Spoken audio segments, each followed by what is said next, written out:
Headlines brought to you by Chitale बंधू।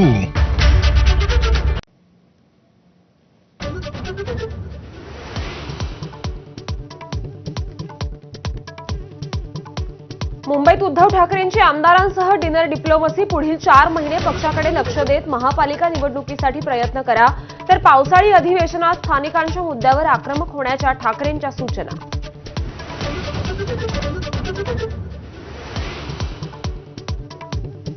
खरी शिवसेना कोणती याचा परिचय एकनाथ शिंदेंनीच करून दिला। गृहमंत्री अमित शहांनी पुन्हा एकदा ठाकरेंना डिवचलं। शहांकडून बाळासाहेबांचा अपमान, तर शिंदे लिंबू मिरची उपमुख्यमंत्री असल्याचा राऊतांचा घणाघात। मराठी माणसासाठी पाय चाटू आणि छाटूही स्वार्थ साधायचा प्रयत्न केला तर अद्दलही घडवू। मनसे नेते संदीप देशपांडेंकडून राज ठाकरेंच्या 2017 मधील भाषणाचा व्हिडिओ शेअर।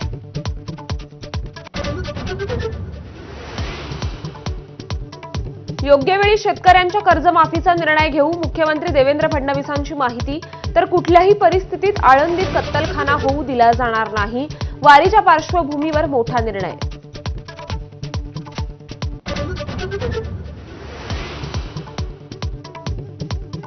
संभाजीनगरमध्ये 7 तासात 229 अतिक्रमण भुईसपाट। मुकुंदवाडीत गुरुवारी रात्री तिघांवर शस्त्राने हल्ला, कारवाई विरोधात मुकुंदवाडी परिसरात स्थानिकांचं आंदोलन।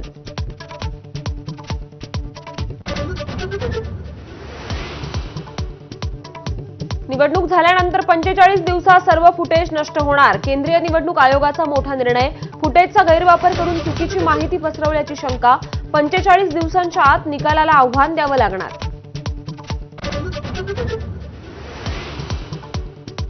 रत्नागिरीतल्या मार्लेश्वर मंदिरात भाविकांसाठी ड्रेस कोड लागू, पेहराव हिंदू परंपरेला साजेसा सुसंस्कृत असावा, मार्लेश्वर देवस्थानाचं भाविकांना आवाहन।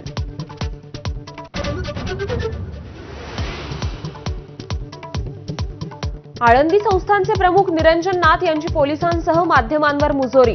पुण्याच्या भवानी पेठेत पालखी दाखल झाल्यानंतरचा प्रकार, निरंजन नाथ यांनी माध्यमांवर व्यक्त केला संताप।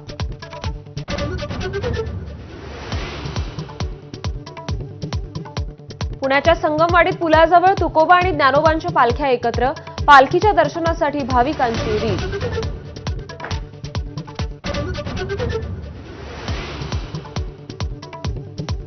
11व्या जागतिक योग दिनानिमित्त पंतप्रधान नरेंद्र मोदींचा विशाखापट्टणममध्ये 5 लाख लोकांसोबत योगाभ्यास। Yoga for one earth one health ही यंदाच्या योग दिनाची थीम।